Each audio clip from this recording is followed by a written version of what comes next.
You're in the middle of telling someone a story, and then it's just gone. The sentence falls apart in your mouth. You're standing there going, wait, what was I even saying? And they're looking at you like you forgot your own name. You used to be able to hold a thought for longer than 4 seconds. You used to finish books in a weekend. You used to sit in a waiting room and just be bored without it feeling unbearable. Now you open 15 tabs to write 1 email. You watch 40 short videos and remember none of them. You scroll for 2 hours and walk away feeling more tired than when you sat down, like your brain ran a marathon and gained nothing from it. That foggy, scattered, can't finish a thought feeling has a name now. People call it brain rot, and the internet treats it like a joke, a meme, a punchline, something you laugh about in the comments, while quietly recognizing yourself in it. It's not a joke, it's real. And it's not because you're lazy or getting dumber or losing your edge. Your brain did exactly what brains are built to do. It adapted to the environment you kept feeding it. I know because mine did the same thing. And in this video, I want to walk you through what was actually happening in my head and the handful of small, almost boring changes that gave my thinking back to me. Hi. If this is your first time here, welcome. I make videos about the nervous system, attention, and the quiet cost of living overstimulated, without judgment, without just delete the apps, advice that never actually sticks for more than 3 days. Before I go further, if any of this is hitting close to home, I put together a free guide on calming an overstimulated nervous system. Links in the description. And if you want these ideas in a softer, slower form delivered straight to your inbox, that's what my newsletter, Aligned, is for. No pressure either way, just wanted you to know it's there if you need it. Okay, let's actually talk about what brain rot is underneath the meme of it. Here's the part nobody explains properly. Brain rot isn't really about content quality. You can consume smart content all day. Productivity videos, book summaries, educational reels, in the same fragmented, rapid-fire rhythm and still end up foggy by the evening. The damage isn't really in what you're watching. It's in the rhythm you're watching it in. Nicholas Carr wrote about this years before brain rot was even a phrase anyone used.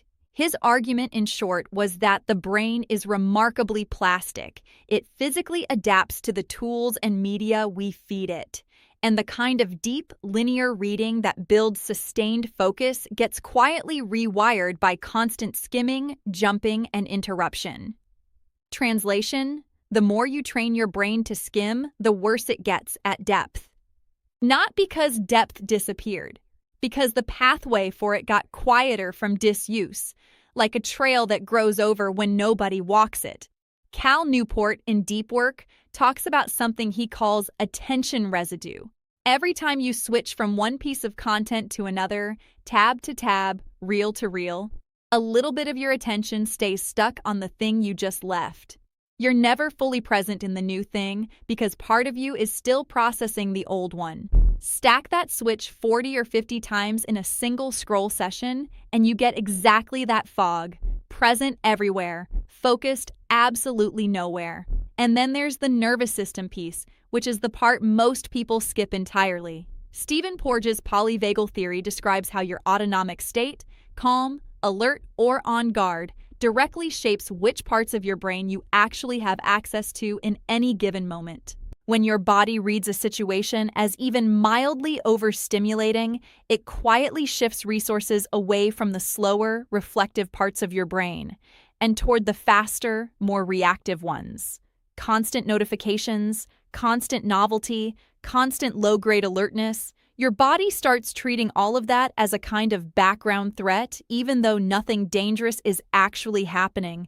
So you end up stuck in a state built for scanning and reacting, not the state your brain actually needs to think slowly, follow a thread, or finish a sentence without losing it. The fog isn't only cognitive, it's your nervous system, quietly, keeping the wrong system switched on. None of this means you're broken. It means you trained a skill, skimming, switching, staying on guard, extremely impressively well. The good news is the same plasticity that built this can rebuild the other thing too. It just asks for repetition in the opposite direction, on purpose, for a while. What made this click for me wasn't a single study or a single video. It was just noticing day after day that the fog only ever showed up after long stretches of fragmented input, and it only ever lifted after long stretches of the opposite. That pattern, repeated enough times, became impossible to ignore. My brain wasn't broken. It was just responding, faithfully, to whatever I kept handing it. So here's what that repetition actually looked like for me. 5 small, quiet shifts. Nothing dramatic, no detox, no 30-day challenge, no dramatic before and after, just subtraction, repeated. The first one tab, one task.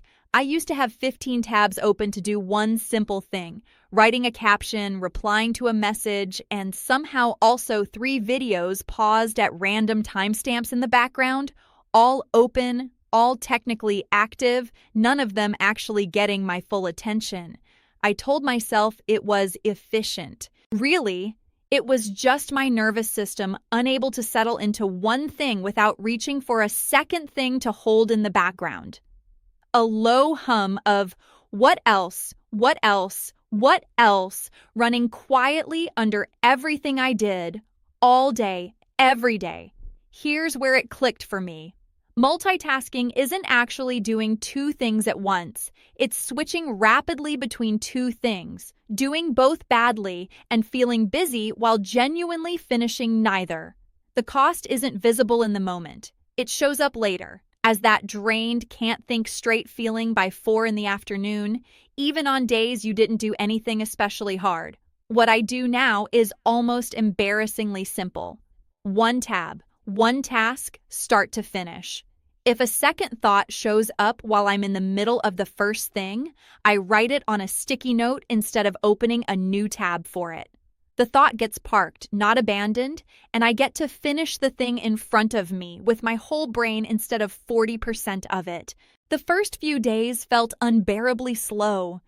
My hand kept reaching for a second screen out of pure habit, the way you reach for a step that isn't actually there anymore. But within about a week, something shifted at the nervous system level. Less of that wired, scattered hum underneath everything, more of a settled, single-channel kind of calm.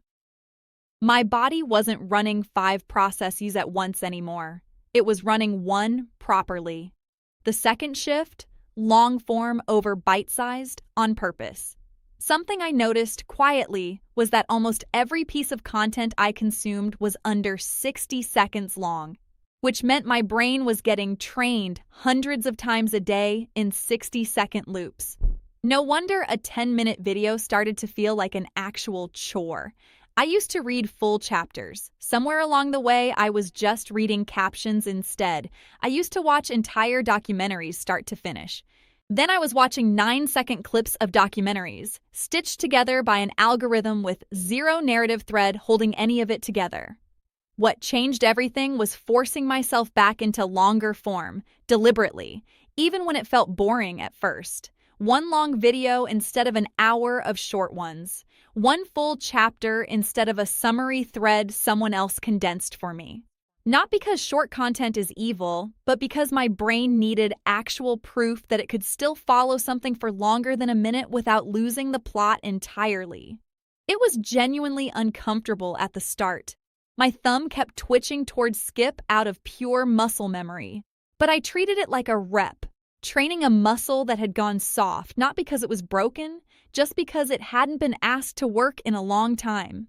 Each time I sat through the discomfort instead of escaping it, the muscle came back a little stronger. Now I can sit through a 90-minute film without checking my phone once. I genuinely didn't think that would ever feel normal again. It does now, and the nervous system noticed too. Less of that twitchy, restless energy sitting under my skin, more of an actual ability to settle into something and just stay there. The third shift, protecting time with nothing pulling at it. This one I resisted the longest. The idea of having stretches of time with literally nothing in my ears or in my hand, no podcast, no music, no phone, nothing at all, felt unbearable for a long time. Silence used to make me quietly anxious in a way I never sat down to examine. I filled every single gap. Walking to get coffee, a podcast, waiting for the kettle, my phone, lying in bed before sleep, scrolling until my eyes physically ached. Every unstimulated minute of my day was getting pre-filled before I'd even notice the gap was there. It took me a while to see this clearly, but that constant filling wasn't relaxation, it was avoidance, dressed up as productivity.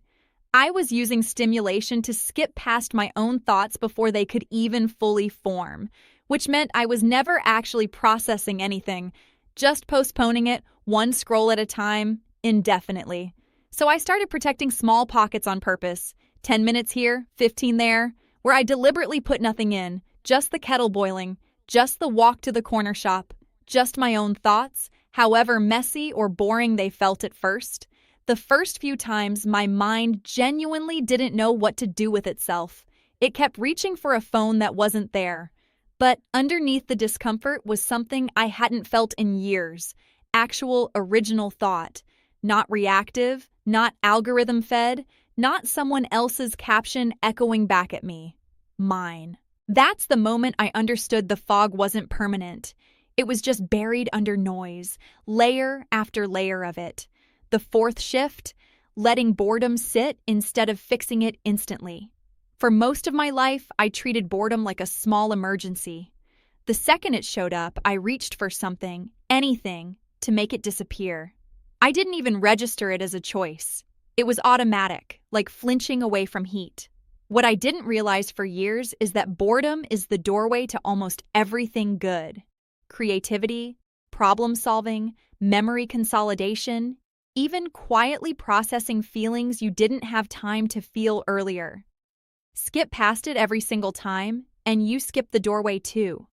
You never get to whatever's actually waiting on the other side of it. So now, when boredom shows up, I try something that still feels a little radical to me. I let it sit. I don't reach for the phone. I don't fill it. I just notice it. The way you'd notice an itch you're choosing not to scratch, and I wait to see what happens if I don't escape it this time. What happens almost every single time is that something eventually shows up on the other side of it. An idea, a memory I needed, a solution to something I'd been quietly stuck on for days. Boredom was never empty, wasted time. It was processing time I'd been interrupting before it could ever properly start. My nervous system needed this lesson more than I knew. Constantly escaping discomfort, even small discomfort like ordinary boredom, keeps the whole system on a kind of low alert, always reaching, never fully settling. Letting boredom simply be boredom without panic attached to it taught my body that not every uncomfortable feeling needs an immediate exit.